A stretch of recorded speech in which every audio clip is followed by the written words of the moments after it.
سیاسی شاعر ہونا اور ایک ایسا شاعر ہونا جو چھپ کے ساری باتیں کہہ دے ان کے لیے جن تک وہ بات پہنچانا چاہتا ہے، یہ مبارک احمد نے اپنی نظموں میں کیا ہوا ہے. میں ان کو نظمیں آپ کو 4 5 6 کوٹ کر سکتا ہوں جہاں میں ان کے خلاف برملا جو ہے، مطلب ایک نظم کی شاید ایک لائن ہے کہ کتے پہرے پر ہیں، اور اس طرح سے بہت سی لائنیں ان کی ہیں. زمانہ عدالت نہیں ہے، یہ نظم 1965 میں چھپی سر. یہ 1965 میں چھپی، اور اس کتاب میں میرا شکریہ انہوں نے ادا کیا ہوا ہے کیونکہ میں سائیکل پہ ان کے ساتھ جو ہے وہ کون سا چوک ہے نسبت روڈ کے وہاں جدید اردو ٹائپ پریس تھا، تو وہاں میں ان کے ساتھ سائیکل پہ جایا کرتا تھا، تو اس میں شکریہ ادا کیا ہوا ہے. اور جو کلیات ہیں جو کہ میں نے میرا میں سمجھتا ہوں میرا اس پہ کوئی شکریہ ادا نہیں ہے. سائیکل کے بارے میں ایک بات جو آپ بتا رہے تھے کہ وہ آئے تھے کوئی صاحب اور انہوں نے کہا کہ آپ کو آنا ہے، تو وہ انہوں نے انکار کر دیا. اب وہ دوسری بار آئے تو جو صاحب آئے تھے وہ ان سے بڑے آفیسر تھے، تو ابا اندر آئے اور اماں ہماری کو تو ظاہر ہے خوف گھیر لیتا تھا ایسے موقع پہ، تو انہوں نے آ کے عابد حسن منٹو صاحب کو فون کیا اور انہوں نے کہا کہ میں کیا کروں. انہوں نے کہا جو آپ کا دل میں آتا ہے وہ لکھ دے، میں سنبھال لوں گا. تو انہوں نے لکھ دیا کہ میں آپ کو جو ہے وہ جمہوری طور پہ جو ہے وہ نہیں مانتا اور میں نہیں آ رہا.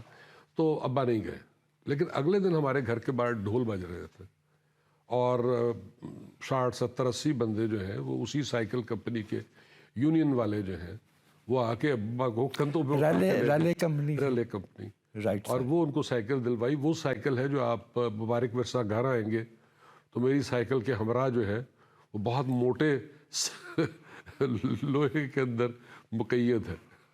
بجا فرمایا. یہ سائیکل کا قصہ جو ہے، اب یہ ہمارے بچے ہیں، وی لو دیم، وی رسپیکٹ دیم، چونکہ انہیں ہمارے بعد پرواز کرنا ہے. جو خود کو جنریشن زی کہتے ہیں، انہیں شاید یاد نہ ہو کہ سائیکل کا ہماری تاریخ میں انہیں شاید یہ باور ہی نہیں ہوگا، چونکہ کتابوں میں یا اساتذہ نے تو انہیں نہیں بتایا ہوگا سائیکل کا کیا مقام ہے. اسی لاہور شہر میں ایک سائیکل مبارک احمد صاحب کی، ایک ڈاکٹر نذیر احمد کی، جی. اور پھر لاہور سے کوئی 350 میل دور ملتان میں کالونی ٹیکسٹائل مل پہ جب مسعود اشر وہاں ایڈیٹر تھے، جی. تو ایک اخباری فوٹوگرافر نے جب یہ گورنمنٹ نے کہا کہ اتنے لوگ مارے گئے ہیں احتجاج کرنے پہ، گولی چلانے پہ، اس نے صرف ابینڈنڈ سائیکلز کی ایک تصویر لی تھی اور امروز اخبار میں صرف وہ تصویر بغیر کسی کیپشن کی چھپی تھی، جس کی پاداش میں مسعود اشر کو ملتان سے ٹرانسفر کیا گیا تھا اور یہاں سے امید اختر صاحب کو بھیجا گیا. تو سائیکل کا ہماری تاریخ میں بڑا کردار ہے، اور یہ ہماری ایسپیریشنز، جو ہماری امنگیں ہیں، جو ہمارے خواب رہے ہیں، یہ ان کو بیان کرنے کا ایک مؤثر ذریعہ رہا ہے. مبارک صاحب کی سائیکل تو اس لیے بھی بہت معروف ہے نا کہ اس پہ وہ ادبی خبریں دوستوں کو پہنچایا کرتے تھے. انتظار صاحب نے کہا کہ تشریف لائے اور کہا کہ میں نے ٹی ایس ایلیٹ سے بڑی شاعرہ اردو میں دریافت کر لی اور اظہر عباس کا نام لیا ہے، تو بہت معروف بات ہے. یہ فرمائی کہ ابھی عابد حسن منٹو صاحب کا ذکر آیا ہے.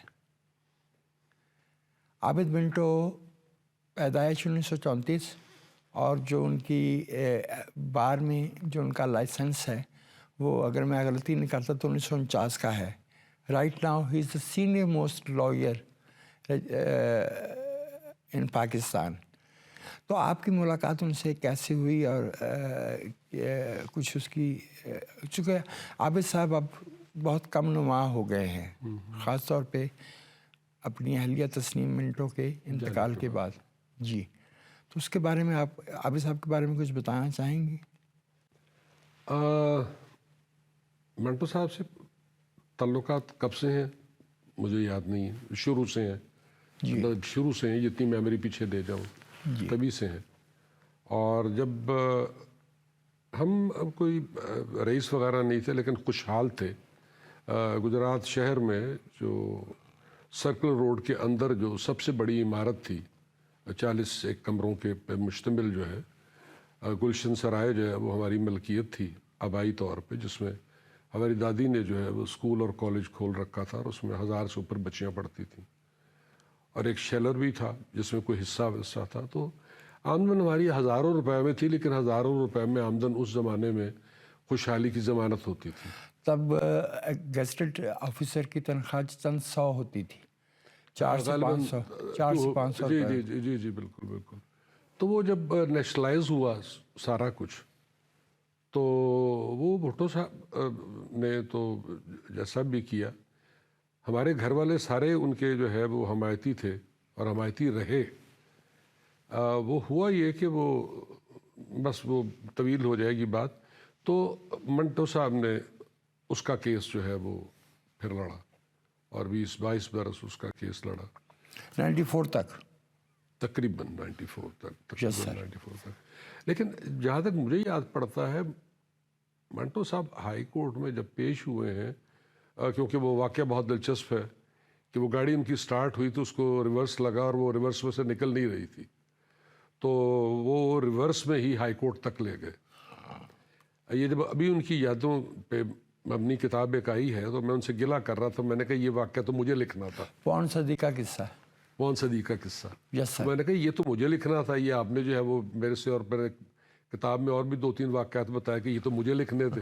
میری کتاب جو ہے یہ سرمئی لکیریں جو ہے, اس کے دیباچے میں انہوں نے لکھا ہے کہ میں ایک طرح سے ان کا خاندانی وکیل ہوں, کیونکہ میری بھی انہوں نے 1-2 بار ضمانت کروائی ہے. وہ میں نے LLB کیا تھا, لیکن مجھے وہی 2 دفعات آتی جو مجھ پہ لگی. ایک تو وہ پارٹی ہاؤس کے سلسلے میں لگ گئی تھی, کوئی ڈیفیمیشن کیس ہو گیا تھا 2 کروڑ کا, اور ایک اور انہوں نے کیا, تو وہ انہوں نے نپٹایا. تو ایک طرح سے خاندانی طور پہ, یعنی بغیر فیس کے اور بغیر کسی اس کے جو ہے وہ بہت پیارے آدمی.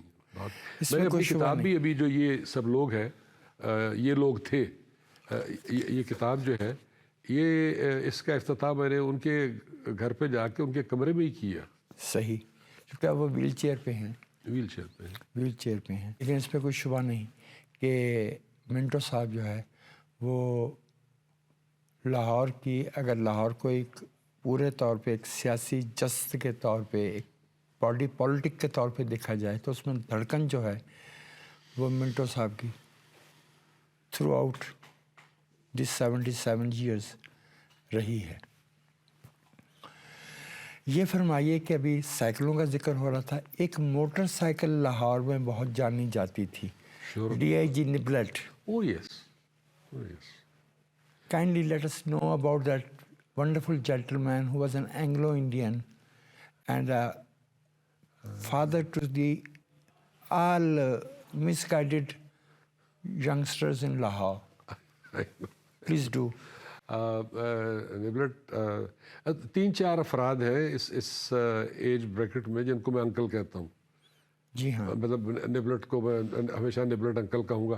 انتظار صاحب کو ہمیشہ انتظار بھائی کہا ہے, منیر نیازی کو بھی دوست بھائی, حالانکہ یہ لوگ جو ہے باقی شادی میں شامل تھے.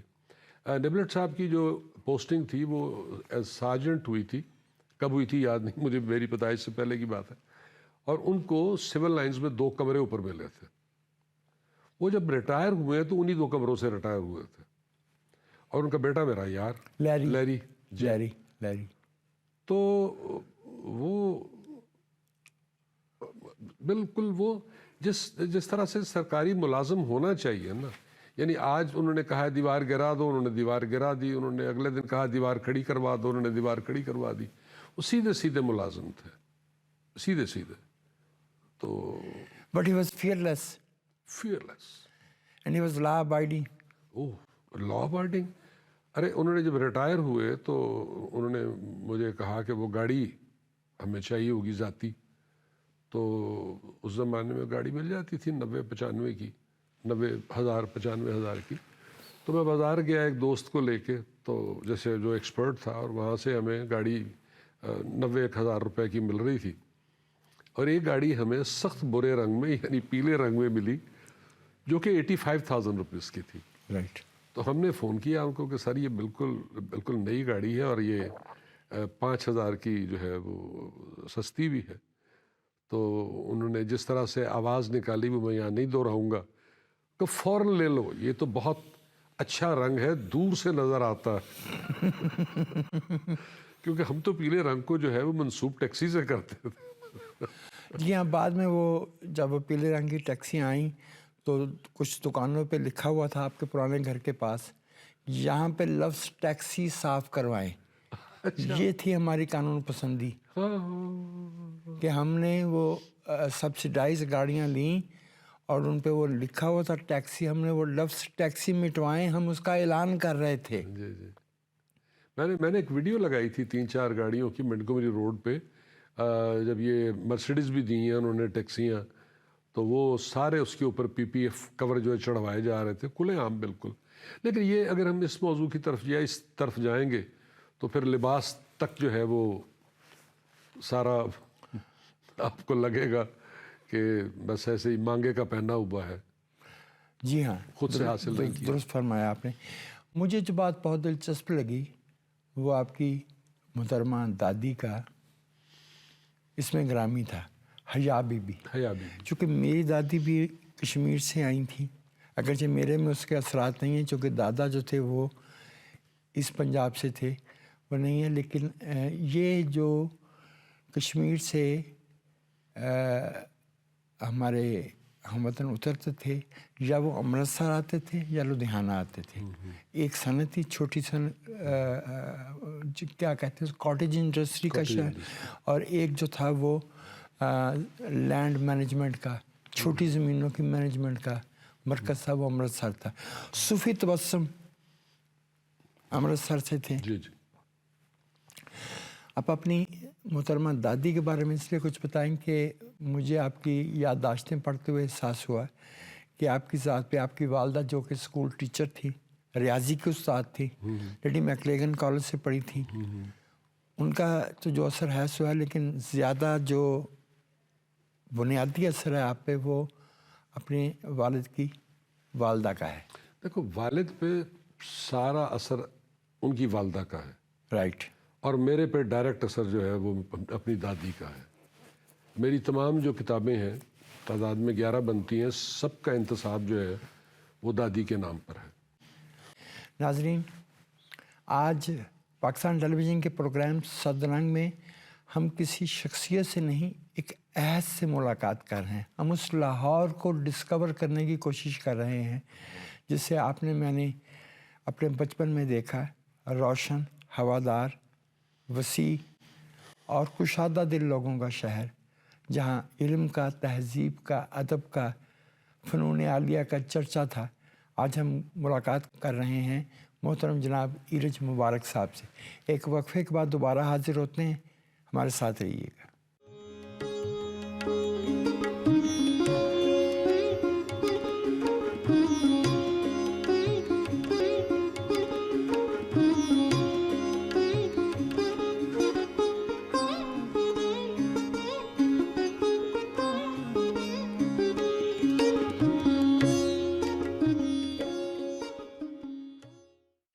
پاکستان ٹیلی ویژن کے پروگرام صد رنگ میں ایک وقفے کے بعد پھر سے آپ کی خدمت میں حاضر ہیں اور ہم گفتگو کر رہے ہیں محترم جناب ایرج مبارک صاحب سے. ایرج بھائی، آپ اپنی محترمہ دادی کے بارے میں کچھ بتا رہے تھے اور آپ نے آخری جملہ یہ تھا کہ آپ نے اپنی 11 کی 11 کتابیں اپنی گرینڈ مدر کے نام ڈیڈیکیٹ کی ہیں، معنون کی ہیں. جی. مجھے زندگی میں اگر زیادتی ہو جائے گی کچھ لوگوں کے ساتھ، عشق مجھے جو ہے وہ اپنی دادی سے ہے. مجھے اس کے علاوہ کسی سے عشق نہیں ہے. ابا سے محبت ہے، دادی سے عشق اس حد تک ہے کہ موت ہے. یعنی آخری جو ایک آتی ہے سٹیج کہ جہاں آپ ہم ہو جاتے ہو. میری دادی جب چلی گئیں تو میں پہنچا گھر تو میں نے ان کا سر جو ہے وہ اپنے وہ رکھا اور میں ان کو دلاسا دیتا رہا کہ کچھ نہیں ہے. میں 1990 جی. تو وہاں ایک خاتون نے مجھے کہا کہ یہ اب پرائی ہیں اور یہ نامحرم کا رشتہ ہے. ایسا کچھ کہتے ہیں لیکن وہ بہت تکلیف سے ہوتا ہے یہ سننا بھی، سننے میں. تو اس میں because they don't understand the nitty-gritty of the relationship. اچھا، دادی میری کا آنا لاہور اس طرح ہوا کہ میری دادی کے والد جو ہے میرے پردادا لگے، وہ محلہ نور آباد سری نگر سے کوئی 30-40 کلومیٹر غالباً کہہ رہا ہوں، ایک ریاست کا نام ہے. یہ محلہ ان معنوں میں محلہ نہیں ہے جس طرح ہم محلہ لفظ استعمال کرتے نیبرہڈ کے معنوں میں. ہیں. اور وہ محلہ جو نور آباد ہے وہ پہلی ریاست ہے کشمیر کی جس کی سرکاری زبان اردو ہے. رائٹ. تو وہاں سے میرے جو دادی کے والد ہیں وہ کچھ پڑھے لکھے تھے، وہ 8 جماعتیں پڑھ رکھی تھی. تو وہ وہاں سے میوہ جات جو ہے وہ ڈرائی وہ لاہور سپلائی کرنے آتے تھے، اور راستے میں وہ گجرات میں کام کرتے تھے.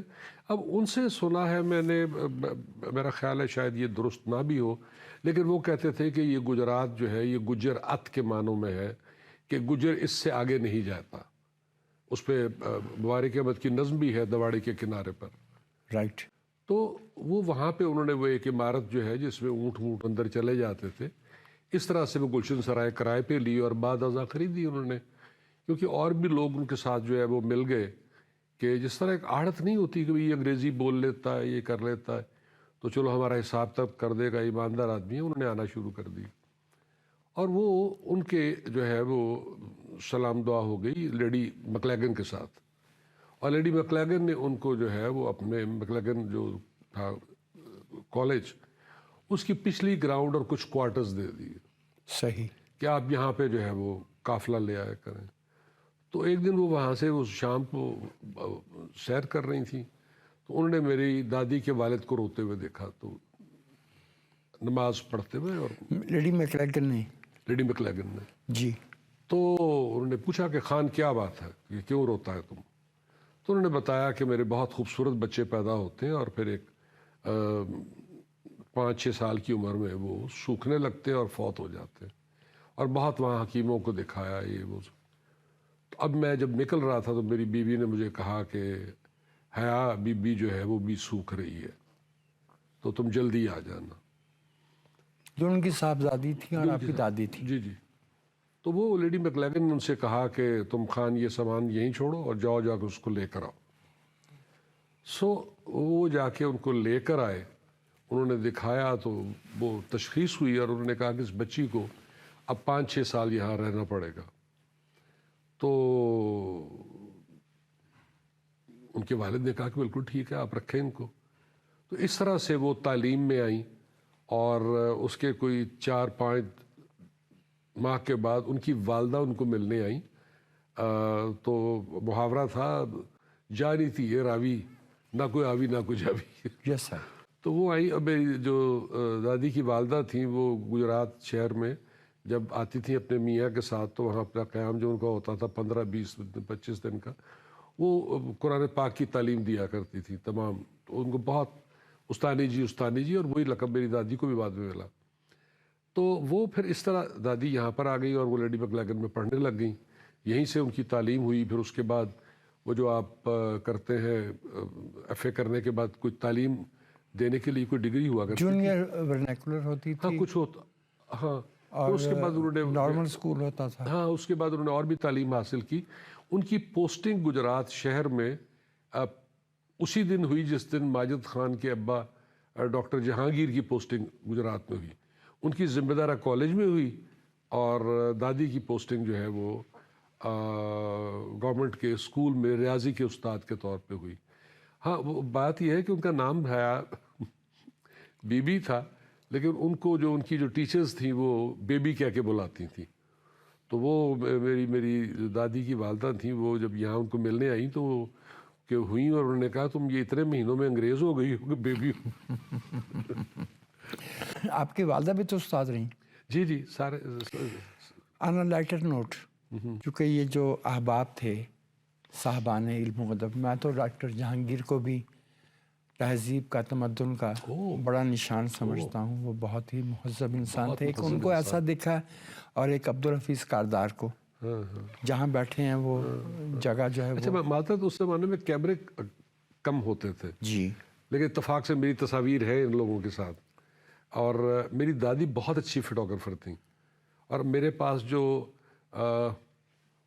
کہنے میں کیا برائی ہے، اگر ہزاروں تصاویر ہیں میرے پاس تو وہ دادی کی کھینچی ہوئی ہیں. وہ تو فخر سے کہتی تھیں کہ میں ایک ہاتھ سے تصویر اتار سکتی ہوں، کیونکہ ہاتھ ذرا سا کام جائے تو کیمرہ اتنا سلو ہوتا تھا کہ کہ اس میں وہ Blur بلرنس جائے جائے.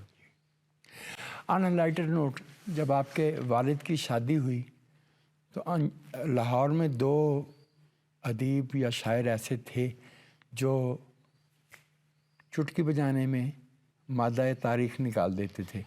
ایک حفیظ ہوشیارپوری اور ایک انجم رومانی. انجم رومانی صاحب. حفیظ ہوشیارپوری نے تو شوکت تھانوی صاحب کی دوسری شادی کا مادہ تاریخ نکالا تھا. انجم رومانی نے آپ کے والد کا. اگر آپ کو یاد ہو تو عنایت کیجیے. نہیں وہ تو وہ نکالا تھا، لیکن ابا تو شادی بالکل نہیں کرنا چاہتے تھے. اب انہوں نے جا کے اپنی اماں سے کہا کہ میں شادی نہیں کرنا چاہتا، میں شاعری کر رہا ہوں. اور وہ ان کے لیے بہت بڑی بات تھی کہ میں سائیکل پہ منٹو کے گھر جاتا ہوں اور منٹو کو دعوت نامہ دے کر آتا ہوں ہلکے کیا ماہانہ، اور میں فلاں کو جانتا ہوں. یہ ان کے لیے بہت بڑے لوگ تھے. میں نے ان کو کیونکہ اپنے گھر میں سب کو دیکھا، انتظار حسین کو، منیر نیازی کو، منٹو صاحب کو بچپن سے دیکھا، تو مجھے یہ عظیم تو لگتے تھے، لیکن مطلب یعنی اس طرح سے میں پرستش کا شاید قائل نہیں تھا. تو وہ بھول گیا آپ کو جو انجم صاحب نے؟ ہاں نہیں، لیکن ابا جو ہے وہ شادی میں انٹرسٹڈ نہیں تھے کہ مجھے شاعری کرنی ہے، ادب کی خدمت کرنی ہے. تو دادی نے کہا کہ اب تم میرے اکلوتے بیٹے ہو اور میں نے جو ہے وہ تمہاری شادی کرنی ہے. تو انہوں نے کہا میں تو اتنا کماتا نہیں ہوں. سو میری دادی نے ہاں یہ واقعہ پتہ نہیں آج کے دور میں کوئی یہ واقعہ کر سکتا ہے.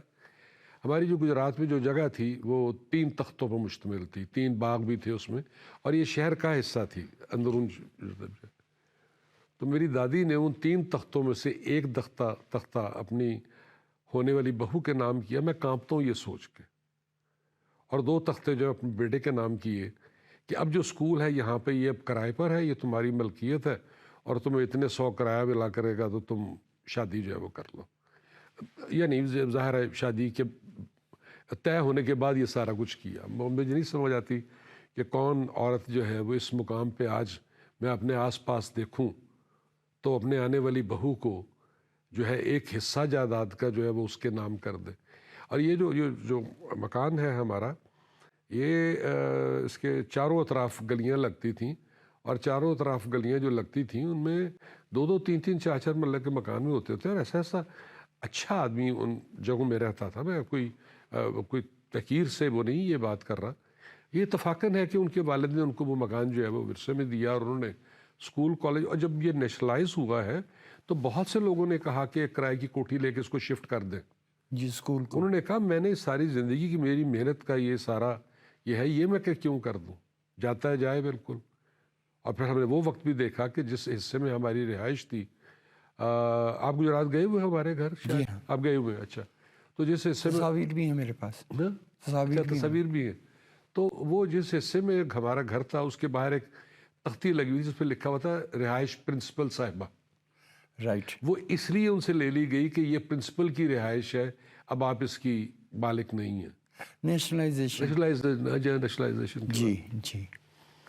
لیکن اس کے باوجود آپ کے والد اور آپ کا گھرانہ جو ہے وہ جمہوری اقدار کے ساتھ جڑا رہا. وہ بالکل ایسا کم ہوتا ہے کہ کوئی اپنے والد کے دوستوں کو میراث سمجھ کے، اثاثہ سمجھ کے سمیٹے اور گلدستے کی طرح سے ساتھ لے کے چلے.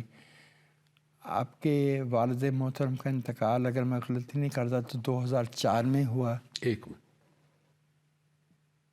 سپٹمبر تھا 2001 کا فرما رہے ہیں. میرا خیال ہے، میرا خیال تھا 2004. میں غلط ہو سکتا ہوں، یقیناً آپ کے لیے یہ زیادہ اہم واقعہ تھا. میں ایسا ہوں کہ اس دن کا پورا واقعہ ایک چیز آپ کو بتا سکتا ہوں. تاریخیں اور نام وہ میں ظاہر ڈار کی طرح پبلشر اور کتنے آنے میں خریدی تھی وہ مجھے بالکل نہیں یاد رہتا. بہت برا ہو اس میں. آپ نے اپنے ابا کے سبھی دوستوں کو جو حیات تھے بعد ازاں ان کے، انتظار حسین، خالد احمد جو مجھے یاد آتا ہے، مسعود اشرف، اکرام اللہ، منیر نیازی، اصغر ندیم سید، ان کی اہلیہ شیبہ، گلنار، عبداللہ، ان سب کو جو پہلے ٹیپر روڈ پہ، پھر نیرنگ میں، اب بالآخر ڈیفینس میں اپنے گھر میں باقاعدگی سے بلانا، ایک خاص دن اور ان کی توازے کرنا اور ان سے انڈیا سے شبیم حنفی تشریف لاتے تھے جو بھی میرے ذہن میں آ رہے ہیں. اور حلقہ ارباب فنون لطیفہ یہ 74 میں شروع ہوا. 74 میں 74 ایگزیکٹلی. اس کی وجہ یہ تھی کہ ابا سمجھتے تھے کہ حلقہ ارباب ذوق میں جو شخص بھی اپنی چیز پیش کرتا ہے وہ اس پہ خود سے گفتگو نہیں کر سکتا، اور دوسرا ان دنوں میں وہاں پہ کتابوں کی کوئی مطلب رونمائی وغیرہ کی تقریب نہیں ہوتی تھی. تو یہ انہوں نے حلقہ بنایا ہے، اور اس میں جو ہے گلیاں دھوپ دروازے جو ہے کشور ناہید کی، اب میں امید کرتا ہوں میں نام صحیح لے رہا ہوں، وہ تقریب پہلی تقریب تھی. اس کی تصاویر میں آپ کو ضرور دکھاؤں گا. اور وہ اب تک حلقہ اس کو 50 برس سے اوپر ہو گئے. اور شروع میں ابا کو اسسٹ کرتا تھا، ان کے جانے کے بعد ظاہر ہے میں منتظر ذمہ داری آپ پہ آ گئی. مجھ پہ آ گئی، اور انہوں نے ایک اس کا وہ ول لائنر ہی اس کا ایک آئین تھا کہ ہم اس میں اپنی کبھی کوئی چیز پیش نہیں کریں گے اور ہمارے اوپر کبھی بات نہیں ہوگی. وہ آج تک قائم ہے، وہ آج تک قائم ہے. درست فرمایا، درست فرمایا. اچھا سید، اس میں ایک جو اہم بات تھی وہ خیر آپ نے غالباً دانستہ ہی وہ شعر آپ پی گئے. انجم نعمانی نے کہا تھا کہ اس کی خالہ کا خدا حافظ ہے، جس کا خالو ہو مبارک احمد. اس کے آگے پورے سارا ظاہر ڈار کو یاد تھا، اور مجھے بس میں نے نہیں وہ کیا. یہ اصل میں ابا کی شادی پہ 2 دن 3 دن بس پاک ٹی ہاؤس سے جاتی رہی، رائٹ. بارات کے ساتھ بھی، ولیمے پہ بھی. گجرات. جی تو وہاں پہ ایک مشاعرہ ہوتا تھا ان کا کمرے میں بند ہو کے. جی قیاس کن گلستان من بہار میرا. اور دوسرا مشاعرہ جو ویسے ہوتا تھا اس میں سیرے ویرے لکھے ہوئے. تو میری شادی پہ ان لوگوں میں سے قاسمی صاحب تھے، انجم عربانی تھے، شہرت بخاری وزیر آگا تھے. بھی ہوں گے. ہاں وزیر آگا بھی ہوں گے. وزیر آگا جو تھے، لیکن انہوں نے صحرا نہیں لکھا تھا. 4 شعراء ہیں جنہوں نے میری شادی پہ بھی لکھا اور ابا کی شادی پہ بھی لکھا تھا. تو مشرق والوں نے وہ پورا وہ چاروں جو تھے وہ شائع کیے تھے کہ انہی شاعروں نے جو ہے وہ باپ پہ بھی اور پھر بیٹے بھی. ہاں. تو اس لحاظ سے تو آپ جو ہے وہ ایک طرح سے لاہور کے ادیبوں کو آپ کے والد کی شادی کے طفیل جہیز میں ملے. بالکل صحیح، بالکل صحیح. اچھا، وہ ایسا وقت تھا جس میں فنون کی لکیر زیادہ واضح نہیں تھی. مصور آ کے ادیبوں اور شاعروں کے ساتھ بیٹھ رہے ہیں، موسیقار جو ہے وہ موسیقی کا گیان بانٹ رہے ہیں. محترمہ روشن آرا بیگم سے بھی آپ کو ملاقات کا اتفاق رہا. دیکھو پہلے تو اتفاقاً ان سے جو ہے میں نے ان کو دیکھا مال روڈ پہ پنجاب سٹور، جن کے برخوردار ہمارے استاد بھی تھے اکنامکس کے، ڈاکٹر رفیق وائس چانسلر. وائس چانسلر ہوئے پنجاب یونیورسٹی کے. تو میں نے ابا سے کہا کہ میں نے ملنا ہے ان کو. تو انہوں نے مجھے وہ اپنے پیٹ سے لگایا. وہ شفیق تھی. میں چھوٹے قد کا تھا جی. تو پیٹ سے لگایا مجھے. مجھے اب تک میں وہ محسوس کر سکتا ہوں. اس کے بعد بڑا ہوا تو پھر دادی نے اپنے اسکول کی 3-4 برانچز اور بنائیں، جو وہاں سے کسی کھاتے پیتے گھرانے سے کسی کو لیا اور اس کے گھر میں یا اس کے بنگلے پہ وہ اسکول شروع کر دیا. تو وہ ایک ہفتے میں 1 دن وہاں پہ جاتی تھیں. تو ایک اسکول انہوں نے لالا موسیٰ بنایا ہوا تھا. تو وہاں جب وہ جاتی تھیں اور اگر وہاں پہ ہوں تو وہ مجھے وہاں پہ ان کے ہاں چھوڑ دیتی تھیں. تو بہت عمدہ. اچھا یہ جو لوگ تھے، یہ مجھے نہیں لگتا کہ میں نے ابا کے کسی دوست کی اس لیے عزت کیا کہ یہ ابا کا دوست ہے. They were on their own. مطلب آپ کو They were milestones. مطلب یہ خیالی. میں یہ الحمرا آرٹس کونسل میں ایک تقریب میں انہوں نے کہا انتظار صاحب کے جانے کے بعد کہ ایرج نے ان کا بہت دھیان رکھا. میں بہت تکلیف ہوئی مجھے یہ جملہ سن کے. میں نے کہا میں نے کچھ ایسا نہیں کیا. کھڑے ہو کے جذباتی کیفیت میں نے کہا مجھے ان سے محبت تھی. یس. مجھے اس بات کا شدت سے احساس ہے کہ پانی بھی اگر میں نے زندگی میں کسی کو پلایا ہے اور اگر میں نے ایکسیپٹ کیا ہے تو وہ محبت میں جو ہے ہمدردی. مجھے معذرت کے ساتھ اچھا جذبہ مجھے کوئی مطلب اب میں جب ہمدردی کا لفظ سنتا ہوں تو ایک انفعالی کیفیت سے میں گزرتا ہوں. مجھے کوئی مجھے نہیں یہ لگتا. عالیہ رحمان جو ہے انہوں نے کالم لکھا تھا انتظار صاحب کے جانے کے بعد کہ ایرج آج دوسری دفعہ یتیم ہوا. یس. تو یہ حقیقت ہے. ابا کے جانے کے بعد مجھے انہوں نے بہت سنبھالا. مطلب میں ایک جنہوں نے آپ کو اور انتظار صاحب کو انٹریکٹ کرتے دیکھا ہے ان کے لیے اس میں کوئی خبر نہیں ہے. یہ جانتے ہیں, سب جانتے ہیں. یہ مطلب لوگ سمجھتے تھے کہ میں ان کا خیال رکھتا ہوں. اب میں اعلان کرتا کہ بھائی میں اگر 8 دفعہ بیمار ہوا ہوں 12 سال میں تو 8 دفعہ وہ مطلب آ کے اور یہ اور وہ مطلب بہت دھیان انہوں نے رکھا. اور میرے جذباتی معاملات میں بہت انہوں نے بالکل ابا کی جگہ کا وہ رول ادا کیا. بلکہ ایک دفعہ پاسپورٹ انہیں بہت جھجھٹ ہوتی تھی, گھبراہٹ ہوتی تھی ان کو, یہ دفتروں کے چکر لگاتے ہوئے وہ, لیکن پاسپورٹ آپ کو پتہ ہے لینے کے لیے جانا پڑتا. تو وہ لینے گئے پاسپورٹ, بنوانے گئے پاسپورٹ. تو وہاں پہ جو ہے وہ جو جب آخری سٹیج پہ پہنچ کے رسید دیتے ہیں تو انہوں نے پہچان لیا کہیں. اب انتظار حسین کو پاسپورٹ کے آفس میں کوئی پہچان لے یہ بہت اچنبے کی بات ہے. یعنی وہ اتنے پہچانے نہیں جاتے تھے. تو خود انہوں نے ہمارے کہا سے کہ بہت دور تھے. انہوں نے کہا کہ آپ دوبارہ نہ آئیے گا لینے, آپ اپنے برخوردار کو بھیج دیے گا. تو انہوں نے کہا وہ یہ کچھ لکھ کے دوں اس کو. انہوں نے کہا میں کاغذ دیتا ہوں اس پہ لکھ دیں. تو اس پہ انہوں نے لکھا کہ ایرج مبارک جو ہے وہ میرا برخوردار ہے اور یہ اس طرح کا لفظ لکھا. اور یہ ایک تکلیف دہ بات یاد آ گئی. تکلیف دہ بات یوں یاد آئی کہ یہ انتظار حسین جو ہے وہ جب آپ کو یاد ہے یہ نامینیٹ ہوئے تھے ایک فرانس میں تو مل گیا تھا وہ انگلینڈ میں. نہیں وہ بوکر پرائز کے لیے. بوکر پرائز کے لیے جی. غالباً 2015 یا 14 تھا. جی ایسا ہی ہے. جی. تو جب یہ میں ضرور یہ بات کرنی چاہوں گا پلیز. تو یہ جب واپس آئے تو مجھے علم تھا, روز میری بات ہوتی تھی. جی. روز میری بات ہوتی تھی. تو جس دن انہوں نے آنا تھا تو میں نے پوچھا کہ میں لینے آؤں ایئرپورٹ پہ, کہ نہیں وہ ڈرائیور کو کہا ہے وہ آئے گا لے جائے گا. اب وہ فلائٹ کافی لیٹ تھی.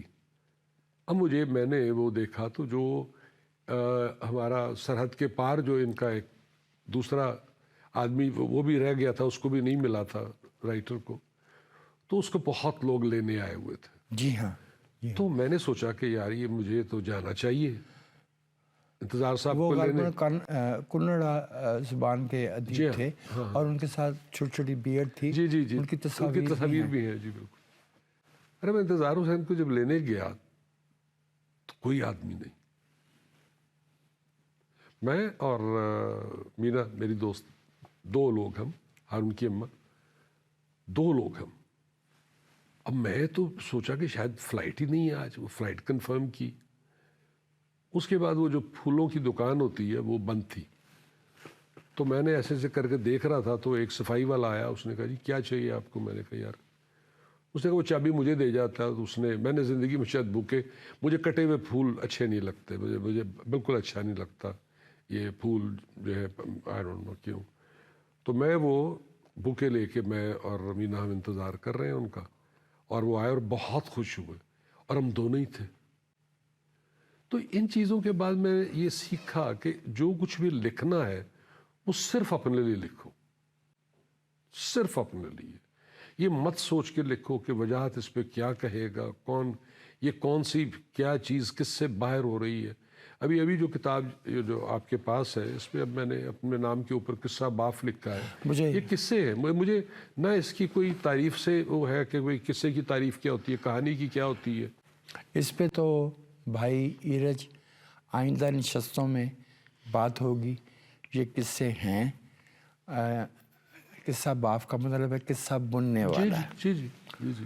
آپ نے اس میں زبان کو توڑا بھی ہے, اور یہ فن کی کرافٹ کی ایک حد ہوتی ہے ناہلی کہ آپ زبان کو توڑیں پھوڑیں اور محسوس نہ ہو. ناہلی ہے. نہیں یہ نااہلی نہیں ہے, یہ اہلیت کا آخری درجہ ہے اچھا جہاں پہ آپ یہ کرتے تھے ہمارے محمد خالد اختر.